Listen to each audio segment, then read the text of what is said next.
नमस्कार, मी अनुश्री. आपण पाहत आहात गौर प्रकाशन न्यूज. आजची ठळक बातमी. अमरावती शहरात दमदार पावसाची एंट्री. अनेक ठिकाणी झाडांची पडझड. महापालिकेकडून तातडीची कारवाई. आज दिनांक 8 जून 2026 रोजी सायंकाळी सुमारे 4 वाजण्याच्या सुमारास अमरावती शहरात दमदार पावसासह वादळी वाऱ्यांनी हजेरी लावली. अचानक आलेला पाऊस आणि वादळामुळे शहरातील विविध भागांमध्ये झाडांची पडझड झाल्याचे चित्र पाहायला मिळाले.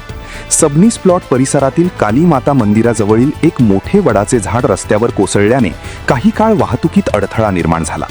याबाबत माहिती मिळताच सन्माननीय नगरसेवक श्री हिवसे यांनी तात्काळ संबंधित यंत्रणांना सूचना दिल्या.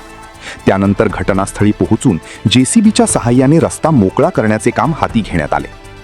तसेच जोग स्टेडियम समोरील रस्ता साफसफाईचे काम, डेपो रोड परिसरातील अडथळे दूर करण्यात आले आहेत. सीपी ऑफिस परिसरातही संबंधित विभागाकडून आवश्यक कारवाई करण्यात आली. अमरावती महानगरपालिकेच्या संबंधित विभागाने विविध ठिकाणी पडलेल्या झाडांच्या फांद्या आणि इतर अडथळे हटविण्यासाठी तातडीने पथके तैनात केली असून नागरिकांच्या सुरक्षिततेच्या दृष्टीने उपाययोजना सुरू आहेत.